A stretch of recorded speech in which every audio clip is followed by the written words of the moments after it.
उनके ऊपर अन्याय अत्याचार ना हो, इन 3 बिंदु को लेके पिछले 26 साल से एकता परिषद एक वैचारिक आंदोलन चला रही है।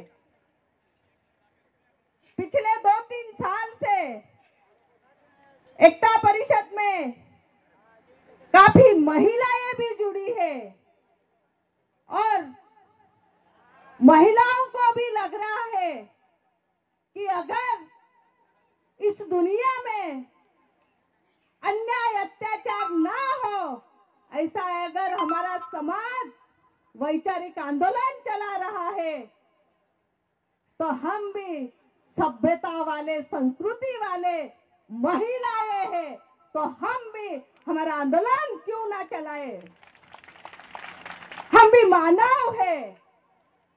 आज देख रहे हैं कि दुनिया में महिलाओं के ऊपर क्या क्या हो रहा है। 4 साल से लेकर 70 साल की महिलाओं के ऊपर मानवतावाद और सभ्यता से होने वाली चीज हो रही है। इसको जिम्मेदार कौन है? कौन आएगा? ये सिर्फ आदिवासी महिला नहीं, इस सृष्टि पे जो मानवता में स्त्री और पुरुष 2 लोग हैं और महिलाओं के ऊपर ऐसा अगर अत्याचार हो रहा है तो उसके खिलाफ आवाज कौन उठाएगा? तो आदिवासी एकता परिषद की महिलाएं उठाएगी। इसलिए ये सम्मेलन तय किया है। हम पूरे भारत देश में घूमे हैं। आदिवासी समाज जहां जहां है वहां वहां महिलाओं के ऊपर बहुत अन्याय अत्याचार हो रहा है। हम खामोश हैं, हम चुप हैं। मन में से हमारे मन में डर है। महिलाएं भी डर रहे हैं, पुरुष भी डर रहे हैं। हमारी सभ्यता हम भूल गए, हमारी स्वतंत्रता, सादगी भरा, सहज भरा जीवन हम भूल गए। क्यों भूले? हम हमारी सभ्यता क्यों भूले? इसको याद दिलाने के लिए ये महिलाओं का सत्र रखा गया है। हमारा समाज का इतिहास है कि जब जब हमारे समाज में लड़ाई लड़ी है, चाहे वो अंग्रेज के खिलाफ हो, चाहे वो अन्याय के खिलाफ है, तब तब हमारा साथ पुरुषों के साथ रहा है। चाहे धरती की साथ जमीन की लड़ाई हो, चाहे हमारे जीवन की लड़ाई है, तब तब हम पुरुषों के साथ है। हमारा अगर इतिहास हम देखते हैं तो पुरुषों का आक्रस्त फट, यानी कि कहीं बार अगर पुरुष लड़ाई से हार गए हैं तो महिला सज्ज होके वो लड़ाई हमने हासिल करके दिखाई है। ये हमारा इतिहास है। तो अब क्यों हम हमारी जो स्वतंत्रता है, हमारी महिला पुरुष वाली सभ्यता है, वो कहाँ खो गई? हम क्यों हमारे समाज की महिलाओं की ओर ध्यान नहीं दे रहे हैं? हमारे समाज में अगर महिलाएं जी रही है तो वो एक जानवर की जिंदगी जी रही है। इसका जिम्मेदार कौन होगा? हमें भी लग रहा है अगर हर समाज में महिलाओं का नेतृत्व है तो आदिवासी समाज में क्यों नहीं होना चाहिए? हमारे समाज में भी तो पढ़ी लिखी महिलाएं हैं। हमारे समाज में भी डॉक्टर है, इंजीनियर है, प्रोफेसर है, मजदूर है। अगर दुनिया में सबसे ताकतवर महिला है तो आदिवासी महिला है, तो हमारा नेतृत्व क्यों खड़ा नहीं हो रहा है? इसके लिए ये सम्मेलन रखा है। हम पिछले 2 साल में 10 राज्य में महिला और बाल की सम्मान न्याली निकाली। हम लोगों के पास पहुंचे। चाहते हैं, पुरुष भी चाहते हैं कि हम भी हमारी स्वतंत्रता रहे, महिलाएं भी चाहती है हम हमारा फिर से सादगी भरा जीवन, स्वतंत्र भरा जीवन हम चाहते हैं। हमारे मन में तो डर पैदा हो गया है अदर संस्कृति को अवलंबन करके कि लोग क्या कहेंगे, अरे क्या कहेंगे, हमारी संस्कृति में सभ्यता है तो हमें शर्माना क्यों है, हमारे मन में संकोच क्यों आ रहा है महिलाओं को देख के, हमारी शिक्षा तंत्र में क्या चल रहा है, हमारी घर की सभ्यता इस सरकारी व्यवस्था में जाके हम हमारी सभ्यता भूल गए हैं। नहीं चाहिए हमारी ऐसी शिक्षा, नहीं चाहिए हमें पढ़ा लिखा समाज जो कि समाज में समाज का दर्द नहीं समझ रहा है। हमने शिक्षा ली है, बाबा साहेब आंबेडकर ने बोला है शिक्षा पढ़ो, संगठित हो और समाज के लिए संघर्ष करो। हमने तो शिक्षा लेके ही हमारे समाज का दुख दर्द पढ़ना ही हम भूल गए हैं। ज्यादातर पढ़े लिखे समाज की महिलाएं घर से बाहर नहीं निकल रही है। उनको लग रहा है कि लोग क्या कहेंगे, क्या कहेंगे लोग।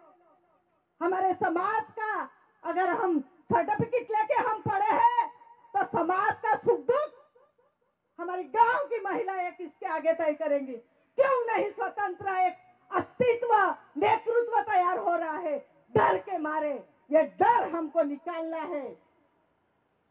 हमारा जो वही पुराना सहजता, स्वतंत्र, सादगी भरा जीवन हमें अपनाना है। इसलिए ये महिला सत्र रखा गया है। जब तक हम महिलाओं को स्वतंत्रता से, सहजता से हम इस समाज की लड़ाई में शामिल नहीं करेंगे, तब तक समाज का नेतृत्व नहीं खड़ा होगा। इसलिए सबसे निवेदन है कि वही हमारी स्वतंत्रता वाली, सादगी भरी, सहजता वाली जीवन शैली को हमको लाना है। हम कहते हैं हमारे समाज में स्त्री पुरुष समानता है, थी, अभी नहीं है। लोग क्या कहेंगे अगर महिला बाहर निकलती है तो। एक महिला को वस्तु स्वरूप दिया गया है, उसको उपभोग। अगर महिलाओं को नियंत्रित रखते हैं, महिलाओं के ऊपर नियंत्रण रखते हैं, बराबरी की बात है। हम तो नहीं रख रहे हैं आपके ऊपर नियंत्रण। आप क्यों रख रहे हो? डर के मारे।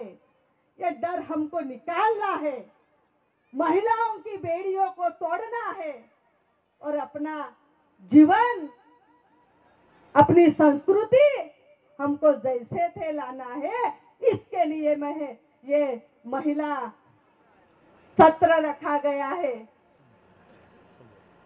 हमें मालूम है कि इस दुनिया में बहुत सी महिला पीड़ित है अदर समाज की, पर मैं बता देती हूं कि अगर दुनिया का महिलाओं का नेतृत्व अगर करेगा तो आदिवासी समाज करेगा और आदिवासी महिला करेगी।